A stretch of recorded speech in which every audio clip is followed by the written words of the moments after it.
Hi, everyone. Welcome back to another episode of, Author You, Your Guide to Book Publishing. And I'm Judith Briles, your host. As you know, those of you who have been with me we've had over 21 million downloads over the years. I always like to start with a quote from my book, Snappy, Sassy, Salty Success. Over 400 of my quotes to boost, to inspire, to get you back on track for authors and writers during this process in your walk. And I always randomly open.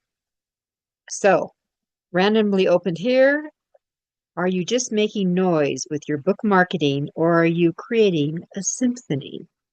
And that kind of ties in with what we're talking about today. And with me is a guest we've never had before, but actually I met her. I was doing a workshop and she was one of my attendees and telling us what do we do. And I said, I'd like to do a podcast on sponsorships and boo-boos and misconceptions and how do you go about creating them and all that. So with me is a fabulous Roberta Vigilance, and that is her MO. It's in her DNA and what she does. And she is a sponsorship consultant, decades of experience helping events and organizations secure sponsors to underwrite and support what they do and reaching out to the public. She teaches how sponsorships work so results are clear, they're repeatable, and profitable. I mean, I like all of this. Roberta is an author too, and her book is How to Secure Sponsors Successfully and Other Sponsorship Guides. With that, Roberta, welcome. Judith, thank you for having me. I really appreciate it. And actually, we met through John Kramer, the author of Oh, John. 1001 Ways to Market Your Book. Okay. All right. Um, yeah, and I love your quote. I love that quote about chaos, right? Clarity is everything, and even when writing a book, I'm sure you can talk about it, but I've never thought of becoming an author. I just wanted to put the information in a book. What I know now, had I known then, I would have came in, and you correct me if I'm wrong, I would have came in with who I'm writing this to and exactly what points they want to carry. The book clearly defines it now, but it took Mhm. it took a while to figure it out. Well, I think if I recall correctly, when we communicated, I started looking at your book and I said, "Oh, wait a second. I think you need some redirection here." And where to go. And so for all of you, which is this is we tape this on a Friday morning, and I always start my Friday morning at 7 o'clock with 20 other authors in a private coaching call I do. And one of the things that we really talked about, so what's the four letter word? And you all need to remember this when you're seeking support in the sponsorship area is the four-letter word is called pain. Mm. What's the pain of the attendees or the participants of an event you're trying to create? You have to reach out and address those because you're going to bring some soothing, calm, maybe some solutions to that. So we had a really fun hour. I do this an hour every Friday morning with this group, and they never know where I'm taking them, but they will go on a ride.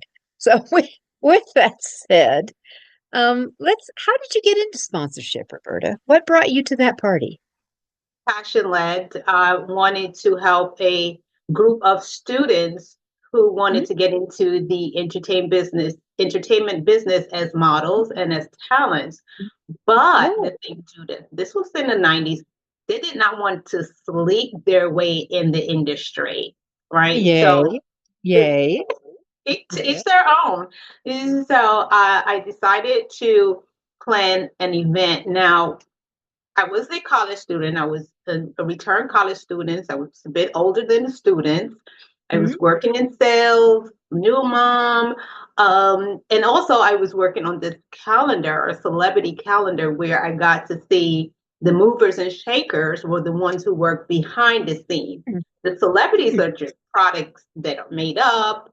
to put whatever it is that they want to put out there. When I realized that the movers and shakers were for example, the makeup artist, their manager, even the camera person, because they are the ones again who is making up this product. I wanted Mm. to bring those Mhm. titles, those professions to those students who wanted to get into the entertainment industry. So I decided to plan an event that was called the Entertainment Industry Network Seminar. It allowed them to showcase their talents as well as network with industry leaders. But here's the thing, passion wasn't enough. I needed money to fund the event. Yep. The Yes. events aren't free.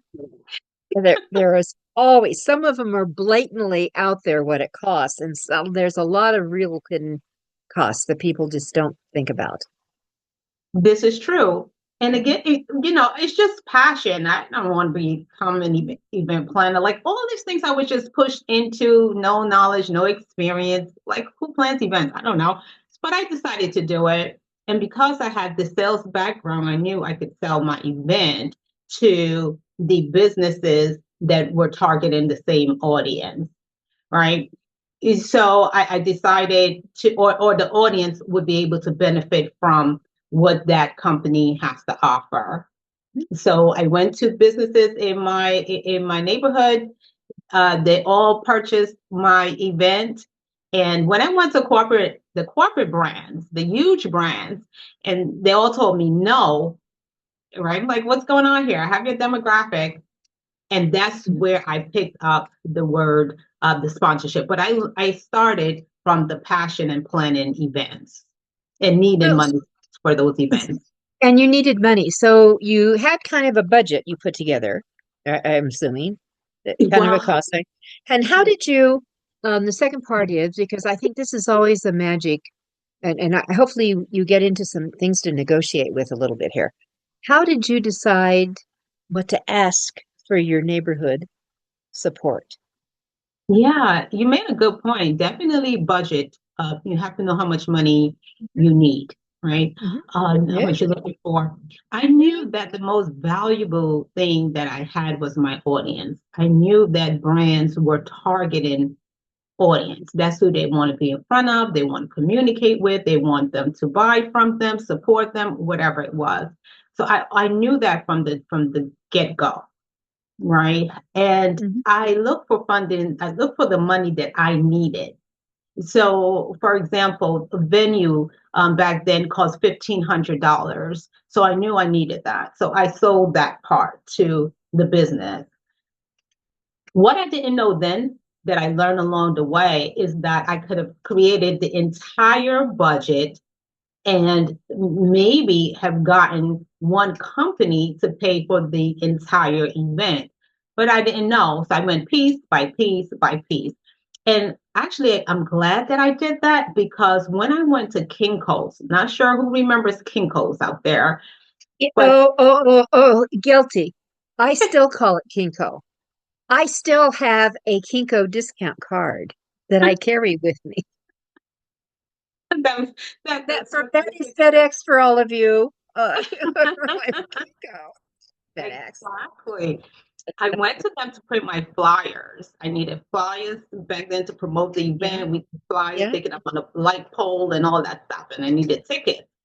They said, listen, we don't have the budget, what you're asking for, the money. However, we can print those flyers and um, those tickets for you. I'm like, yes.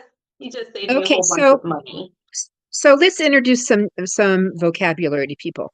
So there is actual bucks that you can get, but there's also in kind where they can like do they can print it. It's much they can print the tickets, they can print the flyers, they can print that, and that's their donation, and it has a value for that on that. Right. So with language, we want to stay away from donations because if you're not a nonprofit, Judith, Yeah. then you're really not, the company Oh, I isn't getting know. anything. So Yeah. we want to stay Yeah. with the in kind, In kind is the right word versus in kind. And donation. then, I'm yeah, so in kind glad. sponsorship. Yeah, I'm so glad you brought that up. I actually run a 501(c)(3) nonprofit, and and we have to go through a lot of other steps. Like when we solicit them. We let them know what our tax ID number is, that we're legit. We always follow up after thanking them again, what they supported, and we include what they tell us, not what this would be for an auction. Like, for example, I'm always raising stuff for an auction that we do at our gala event, that we never say this is what it brought in. We always cite what the donor says the value of it is. When they give the necklace that someone buys for $300 or something like that, we always put in our letters, our thank you letters, again with the tax ID number. This is for charitable stuff. The causations you get involved that you have is that we recite that again and we get that out so they use that for their tax purposes. There is a process you have to go through. Much easier to get the in kind, but I do that with all our in kind too. I, you Yeah, know, you income know, is good. Even in my book, I say income is worth as much as gold. oh, it is Because gold. they had to pay for those things. Absolutely. Our designer of our program book that's 38 pages, that has all this stuff in, that's worth several $1,000s if I Yeah, had to pay it out. So we give them that value so they can use it for their taxes. I'm just saying yeah. that's what we do. Yeah. Pretty much, and I'm glad you mentioned that because I see the similarities that, and a lot of people don't want to get into sponsorship because they go by the definition of the nonprofit, and they're not even a nonprofit.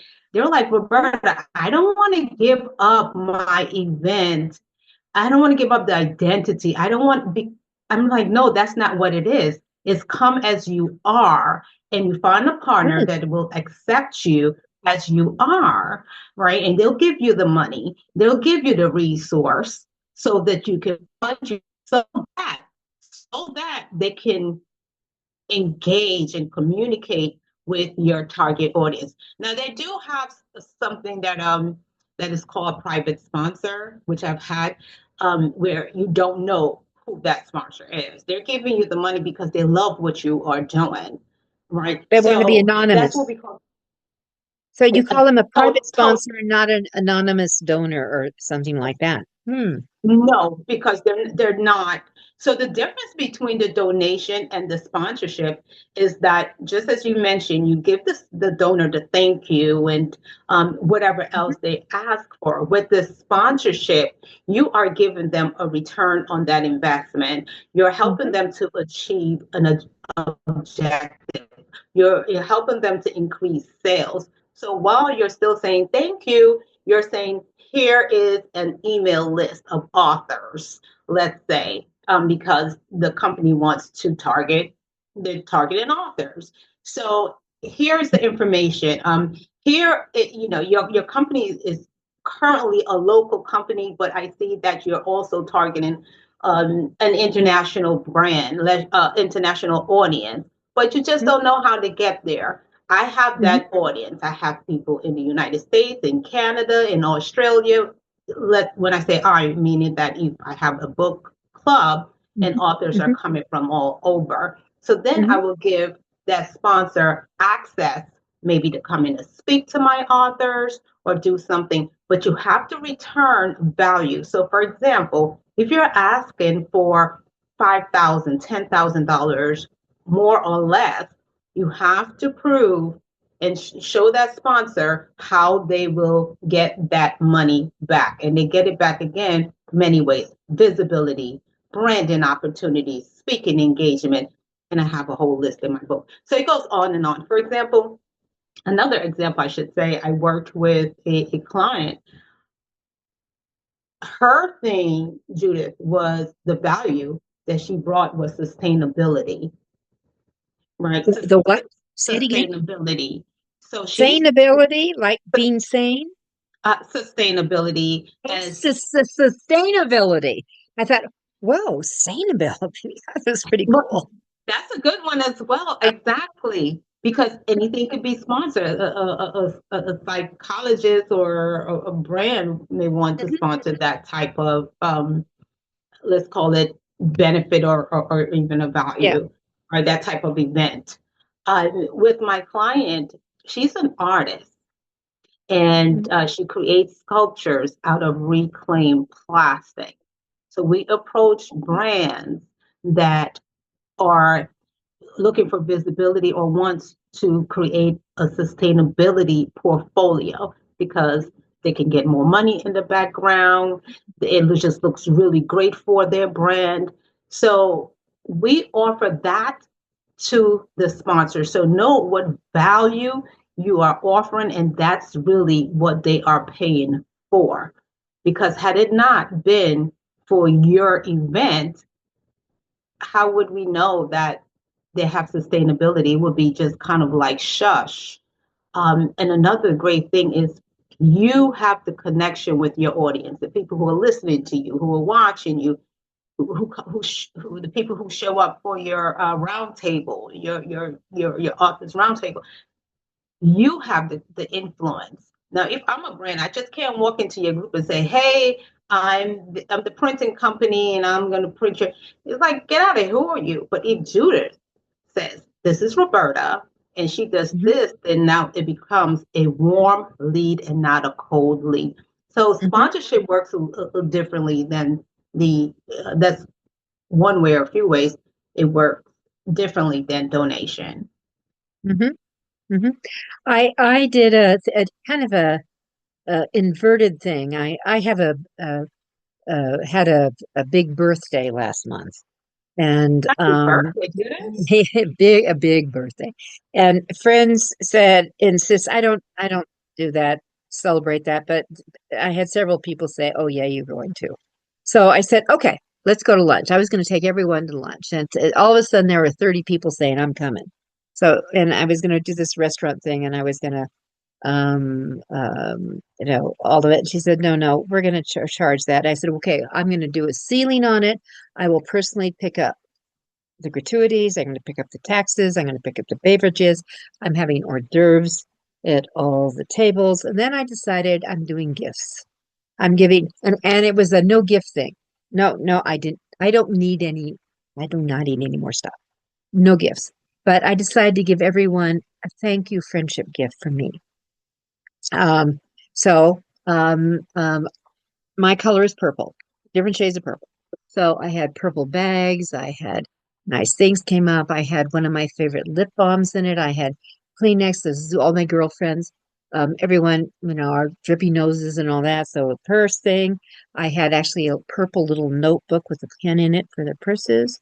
I had, oh God, what else? Oh, a chocolate. Yeah. We had chocolate in there, and I had my computer guy was in, my techie guy, and he was in, and I was saying, hey, I'm doing this, and I'm always promoting him, always support him. And he said, Vasi, what are you charging an hour? And now, and he says, I charge this, and I said, how about this? How about you? Let me gift you. My friends need to know about you. Let me gift you just as a thank you for all the stuff you've done for me over the years as a gift. And I want you to take $20 off on your hourly fee as a gift to them. So everyone got a card with his thing. And if they call, they take advantage of him. He is a whiz at fixing stuff, whether it's remote or in person. But that's what I kind of did, all that. But it was all branded. And it was this kind of inverse sponsor. I want to help support him. See, I think these work both ways. That when you bring in people to sponsor your event, you should believe in the sponsor. But that's my attitude. Absolutely, because if you don't believe in your sponsor, you're not going to want to promote them. Again, it's a partnership. You're building a relationship so you can get to this partnership. And I looked, and many years ago, I called sponsorship a form of barter, and it's trading value for Mhm. value, right? So you're not necessarily going to barter with someone that you don't like. Yes, it's done, but if you want to have the long-term relationship and you want to feel good about it, yes, there must be a win-win because your digital guy, I believe you said it was, um, you like his work, you like what he does. So then calling him in as as a sponsor, saying, "Listen, to cover the cost of everything that I just gifted, maybe it costs $1,000. Let's just say probably costs more. Don't know, Mhm. but let's say it's Mhm. $1,000, and you let him know. Listen, I will place your card in each of the gift box. I'm looking for $1,000. This is what you're going to get. I'm going to place those cards in the gift box. I am going to allow you to speak, to build a relationship, and that's what the speaking does. I'll allow you to speak to the to my group of people. Then he can start to collect numbers. So you said 30 people there. If 10 of them use him and he charges, I don't know, maybe $500, he made back his $10,000 plus profit. Mhm. And then they may use him again and again and again and again. And this is what I call the whole generational um, partnership, where the sponsor gained much more than what they gave you. Mhm. I just really, and it is a type of barter. There's no question. It is a type of barter that I'll do this for you if you'll do this for me, Yeah. um, kind of thing. But I've always, that's always been my philosophy. And when I find someone who is really good, I am blatant about how I will support them. Blatant. Yeah. Uh, You must. You and, must. and, They want to know. They really want to know. Uh, you're coming with a great idea. What am I getting out of this? Right. I need mhm, you to spell those things out. Am I going to be in local media? Am I going to mhm, be in a specific type of magazine? When you place my logo, where will it be, at the front door? Will it be on stage? Will it be at the back of the book? Will it be on the front page? Will you write a story about me in the book?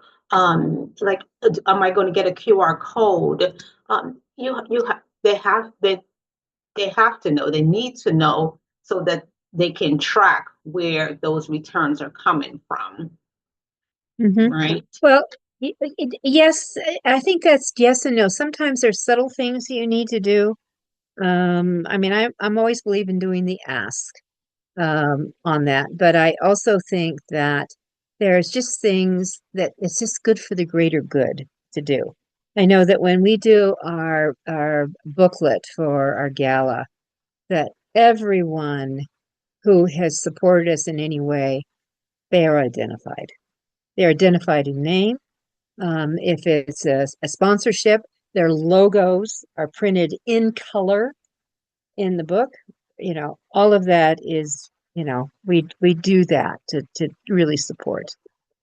Yeah. And so when you just place the logo in the book, that needs to go with some type of it needs to go with some type of tracking. Again, either the QR code, because we can see logo. For example, I could come to you and say, Judith, yeah, I'm going to place you in front of a set of authors who may be interested in going on your cruise.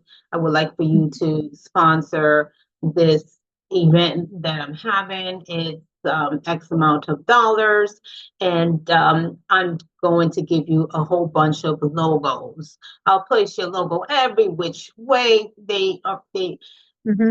and this may sound good to inexperienced ears, but for me, I would say, well, great. I want my logos to be everywhere, but how does that give me a return? Now, if you Hmm. come and you say, well, I'm going to do that QR, I'm like, okay, I can track it. I can see who came. So, yes, it's great to do something nice, but if we continue to do things just be nice as a business, I can't stay in business just being Well, nice. I need a well, return. oh no, I get that, but I do a lot of things just because I like to do that. But I also think that when you have multiple sponsors in, if you show up with 30 different QR codes as a participant, that becomes eye offensive to me. I Then I'm agree. skipping. Then I, I, I I would be skipping over everything. Yeah, on that. I totally agree. You have to be strategic with it, especially if you're doing a book. So, for example, my book, the third edition, I sold it to in bulk to an organization that has members who fight for financial Hmm. literacy, and they Hmm. purchase. And what I did is place their story in the book because the book it was for their members, right? That's why they purchased it Oh, for their members. absolutely. I've So done that before. Yep. right. So the story, the sponsor story is in the book. The QR code is in the book so they can one remember where that book came from, who sponsored it, who the organization is. I also placed the logo on the front of the book as well. So again, it is very important to not put so many Hmm. logos in the book. You could be Hmm. creative. For example, you're writing a book, one chapter is about love. There's a sponsor for that. One Hmm. chapter is about trauma. There's a QR for that. So you can put many sponsors in your book. You just need to be strategic. I remember when I was in elementary school, I don't know, this book seems like it was only for me, but I know it exists. So in elementary school, I was given a book, and should you read this book, and then it says, if you want to go down one path, turn to this Right. page. If you want to Right. go down another path, turn to this page. So it's the same story, but it continues on different paths, and I choose that path. And it's the same thing with sponsorship. You choose the sponsors that go with the story, or you choose Mhm. a sponsor to go with a chapter. Yeah, I've seen very effectively done where community type book, someone wants to write about their community and she's featuring different elements of the community. And then they would go to the sponsors. That's before QR codes came along. But there would be all the areas, the contact information and all that. I have done books where I had Bristol Myers was one of my sponsors, and and and a product called Carrie Hand Lotion. And we had a 3 year really relationship long and then book and they were all over it. They did buy 25,000 copies of the book, but they were all over it. And that when I've done it specifically for a group, I actually will go either to the VP of marketing or the CEO. And I said, Listen, let's do a special, we have this cover, but we can have a special cover with you actually on it. We'll add your name.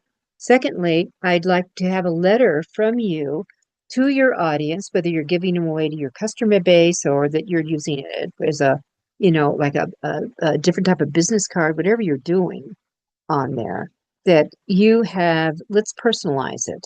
And just we'll add a couple of pages right in the very front of it from you to the reader. And you have that contact. That's been very effective. And then the rest of it is just my book. I love it. I love that you placed your sponsors at the very front. Very That front. is, Very front. I love it. I love that strategy. And if you are a person who is starting and you don't have access Mhm. to the VP of marketing or the owner, you can start at ground zero. I started at ground zero. I started by walking into the office. This was again back then. Today is sending out an email so how I start, I would make the phone call. Back then you can walk into your local branch, let them know you're seeking sponsorship, who do I need to speak, and they can guide you through the process. Or you can get online, do the research, and Mhm. find out who is the marketing person, who's the community relation person. Titles change over time, but start somewhere. Just basically just say, listen, I'm seeking sponsorship, who can I speak with?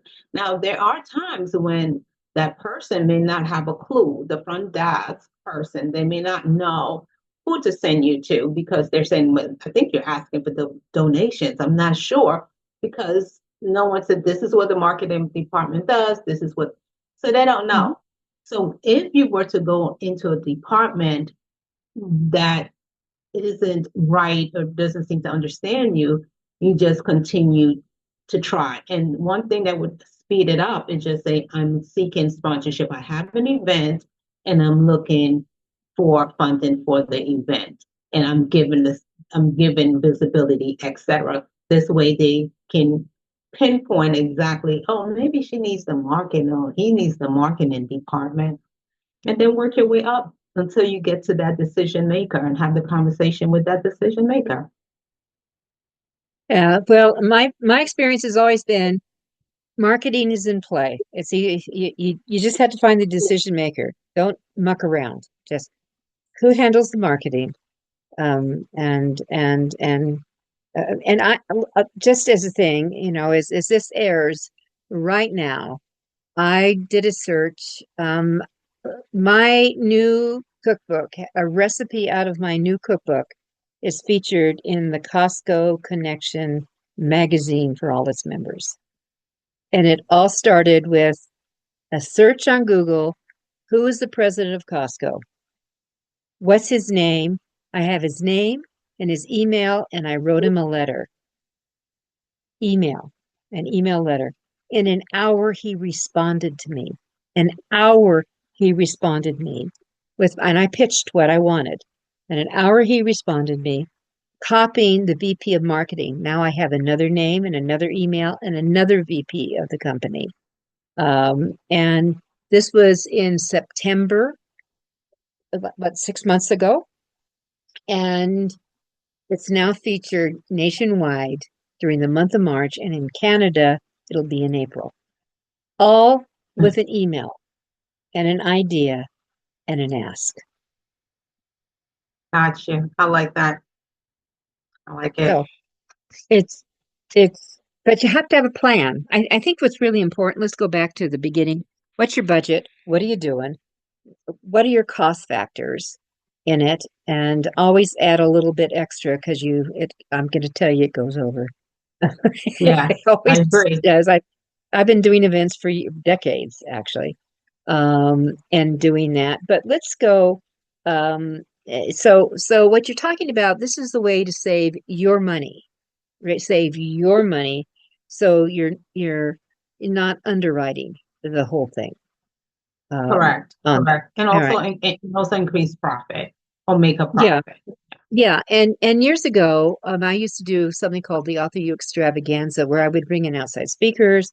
There was one of the speakers had a hefty fee on it, and I just put a pitch out to people, and they were willing to help underwrite his fee. Just directly underwrite. They were acknowledged from the stage. They were acknowledged in the workbooks. They were acknowledged. Thanked up the gazoo. And then other times I have cost budget of hotels for some people. Those events cost me, I can tell you, those events, by the time it was done with all the food and stuff, it was over $30,000 for a 3-day event.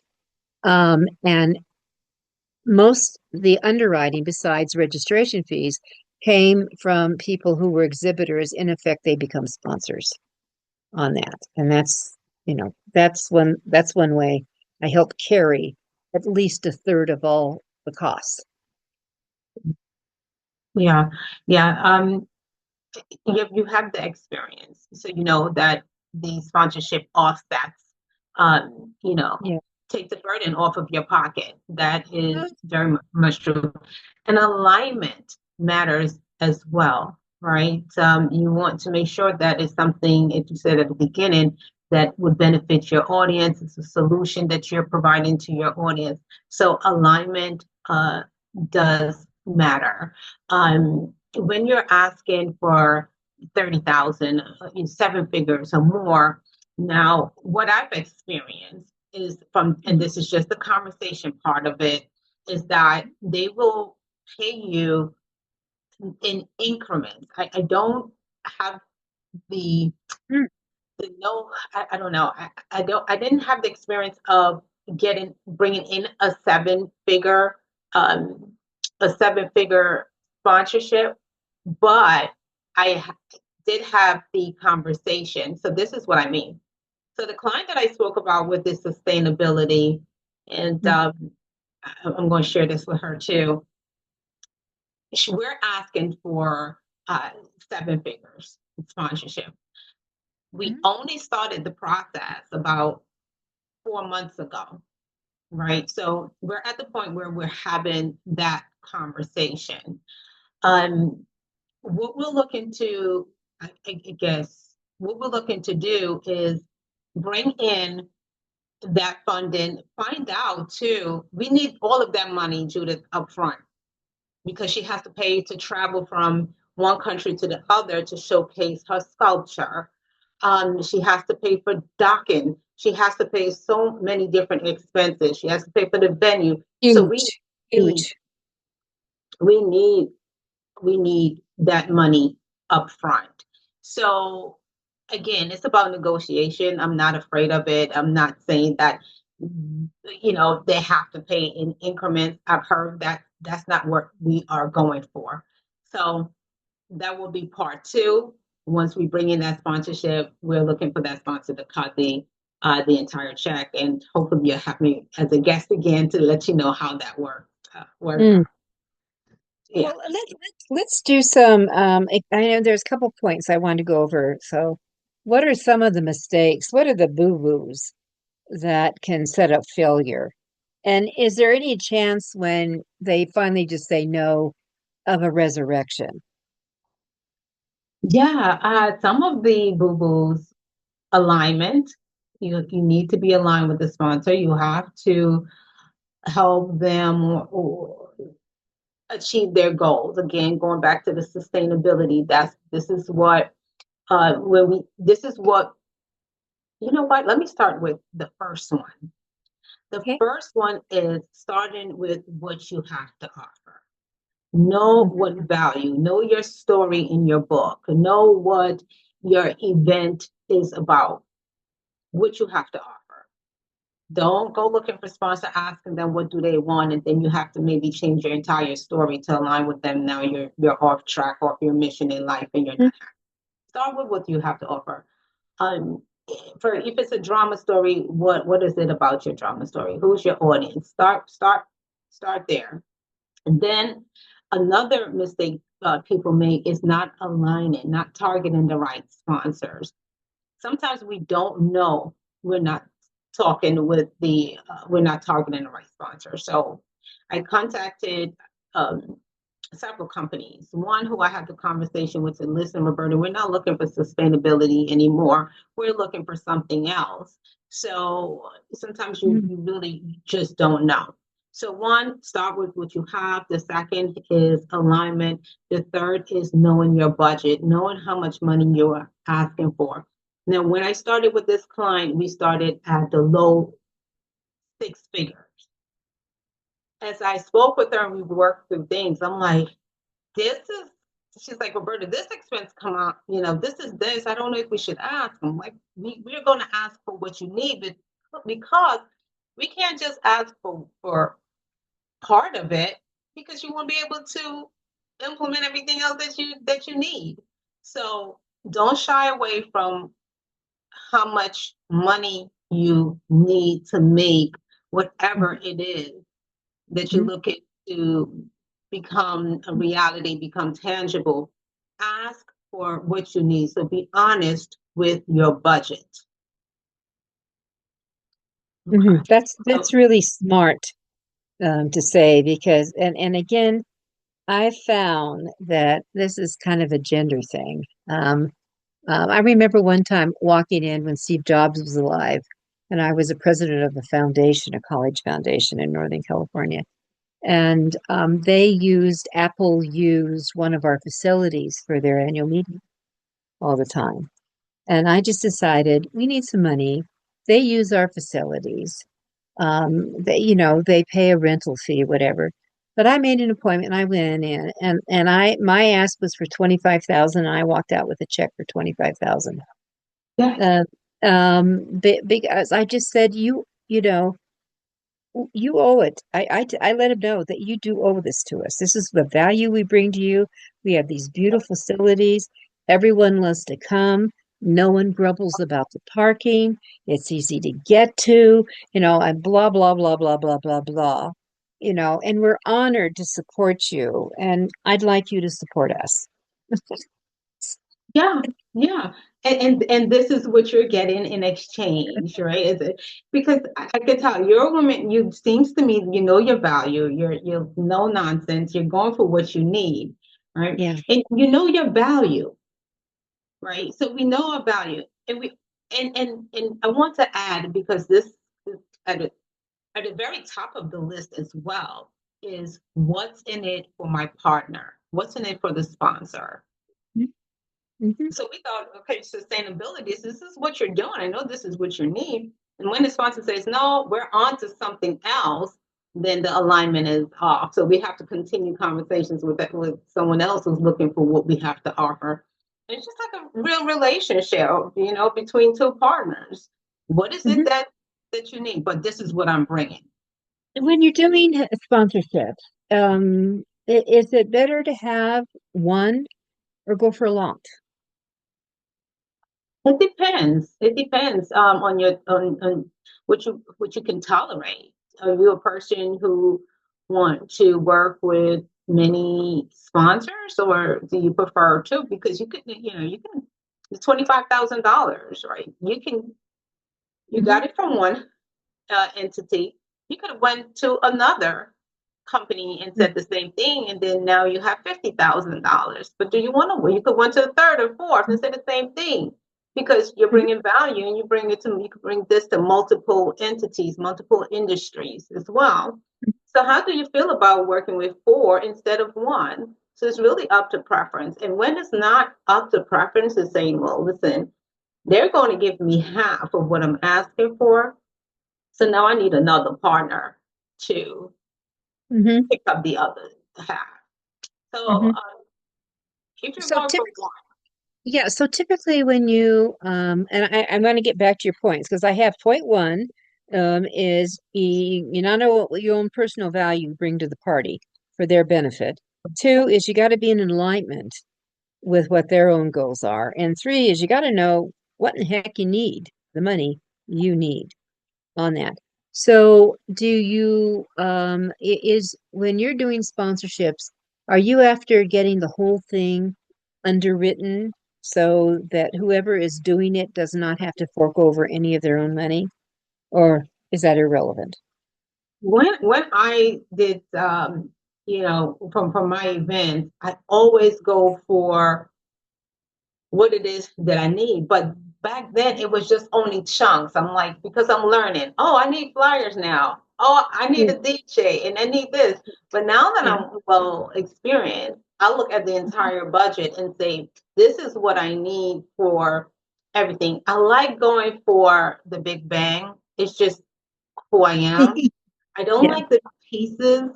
Anything additional, then it becomes a profit. Or if I'm forced, if the sponsor says, listen, we can only do 1 million instead of two, then fine. Now we need to find another sponsor. But I prefer going at the piece by piece becomes a lot of work. But some people have the energy and the drive. So I would say go for it if that's your thing. You can earn Okay. more. Right. So I have my one, two, three. Is there a four, five, six?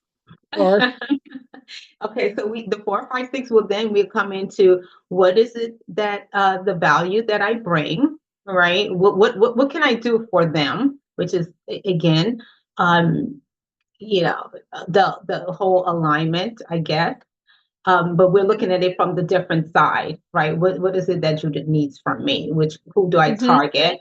Hmm. Um, and the one after that, I would say have your sponsorship proposal ready prior to contacting sponsors. Have it ready because this would allow you to communicate when they ask, who's your audience? These are things that go into a sponsorship proposal. How much money you need? This is what goes into a sponsorship proposal as well. Tell me about your event that goes into a sponsorship proposal. So it's best to have it. So when they say send it, and just please share how you did yours. Yes, you can, if you have the relationship and access, you can walk up and the verbal, right? This is what I'm looking Hmm. for. This is how much, and this is what you get. Now, if they say, well, send this to me over in a proposal where most of us have to, we're doing that. Like, so put it in a proposal. So have your proposal ready. So when they ask, you can just send it and you don't need to, start creating it. And it could take sometimes days and weeks if you don't know what to do. So the elements of the proposal then would be what? If you're going to have this written proposal, that eventually I think that if you're going to be in the position to ask for multiple sponsors or your backup type thing, that you want to create some kind of a template that you're not reinventing the wheel every time you write this thing up, correct? Correct. Okay. Correct. So would you offer a sponsorship?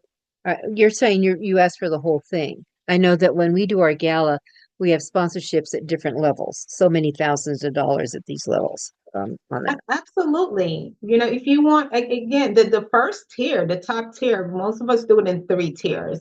That is not outdated. I would never recommend even the industry say some people in industries may say it's outdated. And that goes back to two ways you can do it. One, if you do the sponsorship letter, you can say, this is what I'm offering, this is what I want. Some people, that's their personality. So put it in a sponsorship letter. If you have the tolerance again, and you know how to run your numbers, if we're looking for, let's say $2 million, we start with that package, right? That offer, which we package. The second one could be, I think ours was 750. I don't remember off the top of my head, but let's say it's 750, and then the least one is 500. You can't 500,000, which means that we have to do a lot more work to get to that 2 million. But we offering that because some sponsors don't have that type of budget, because maybe we contacted them too late in the year, budget's already allocated into the future. Maybe that's all they have, or that they're willing to spend whatever it is. We'll take it.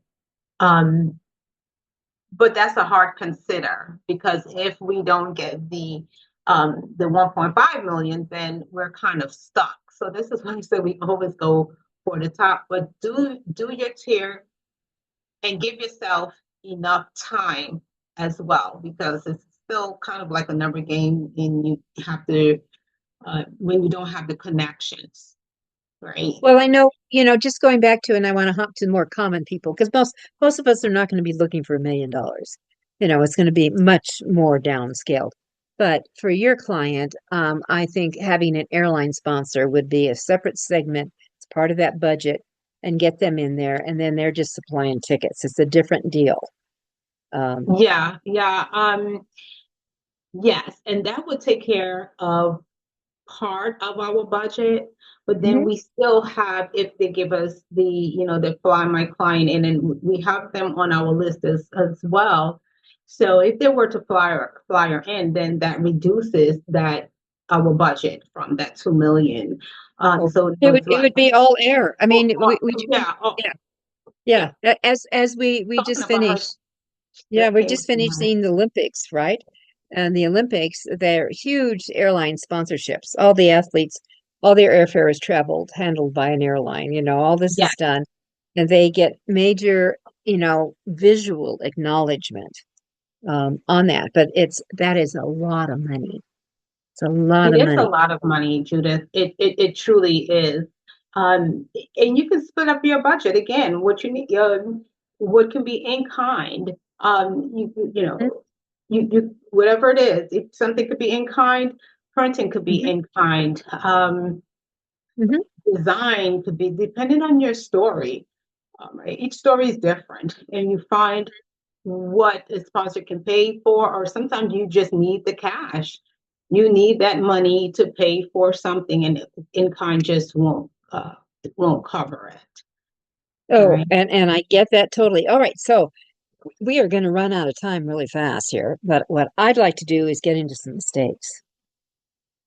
What Okay. what are some of these mistakes that happen? Besides they don't do a budget, what else? They don't understand sponsorship. That's the big one. That the Hmm. biggest one, I believe, is not understanding how sponsorship works. So you can easily go to AI, ChatGPT, for example, and say, I'm an author. My audiences consist of event planners. Give me a list of companies to target for sponsorship and write me a sponsorship proposal as well. And ChatGPT, for example, will say, sure, brrr, here's your sponsorship proposal. But then when you read it, if you are an experienced sponsor, or in my case, the sponsorship professional, then you see that, oh, wow, they really don't understand what they are presenting because you'll catch certain words at the very end, especially I see this a lot. Thank you. We appreciate. We look forward to your donation. So then the language changed up. I thought you came to me for sponsorship. Why are you using this term donation? What's happening here? Which is a huge red flag saying that I'm not going to get any value for my money. So that's a big thing. Not understanding Hmm. sponsorship. Red flag. Yeah. Huge red flag. Huge. Another is that you know, we mentioned the budget. What else do I see out there? I see that they don't people not understand timing, Judith. A lot of people wait Mm. 3 months. I don't know. That's like the magic number. 3 months and say, listen, we need to, get this book out there. We need to get this event, or the book launch is 3 months away. My tour, whatever it is. So give yourself sufficient time. If you're asking again for 10,000, 25,000, $30,000, I still say 6 months to a year, right? If you're targeting small, medium-sized business and even corporate brands, because they have a budget that is already into the future. Some do. Now, banks, with banks, the first quarter, the January, February, March in the US, the first quarter, I noticed that uh, this is just a FYI, they have this use it or lose it budget. So you can kind of get the sponsorship in that time frame, or at least have the conversation going, and then you get it further down that has happened. Um, So is that common that first quarter is when those a lot of these kind of sponsorship decisions are made? So you need to no, have your foot in the door then? yeah, yes and no. So banks, for some reason, that hasn't changed. And I noticed because I have this group who I work with. They are authors, and they some are doctors and different professions. They're located on the Hmm. continent of Africa, and I was Oh, yeah, mentoring them to get sponsorship. So some of them was like, "Well, can we get the bank?" I'm like, "Sure." And you know what I realized, Judith? In Africa, it's the same thing. The first quarter, they told them come back in the first quarter. The January, February, March. I don't know if this is a universal thing with the banks, but they have a budget that use it or lose it budget. But with other yep. industry, for example, when I went to them for sponsorship for the same client, they said, "Hey, Roberta, our budget closed in October." So Yep. yeah, They're all different. So you need to know it. Listen, we're running out of time. I have one more question. Was there one simple step that someone can take to become more attractive right now, today, very quickly? know thyself. Know the Ah, value that you bring. know thyself. Know what the value you bring. I love that. I love Yeah. that.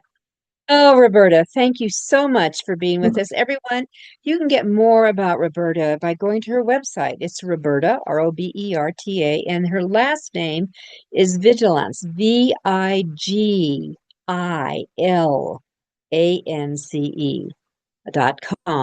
And look her up. And maybe even Roberta on sponsorship might get you there. You never know where Google's going to take you. But I think that this is really worthwhile for you to consider. Just think about people that use, what you recommend, what things that you love and that you can get behind, and products and companies, and then maybe work that backwards and bring it in and create a family. You know, it's like creating a family on that. That's kind of my two bits on it. on that. But I think it's worthwhile to pursue this and really start noodling what you do on that. I keep thinking I should have a sponsor for peach tea. It's what I consume all day. How I write. All right, Roberta, thank you so much for being with me and for our Thank you for audience. having me. Oh, you're so welcome. All right, everyone, we'll see you next week for another show for your author success.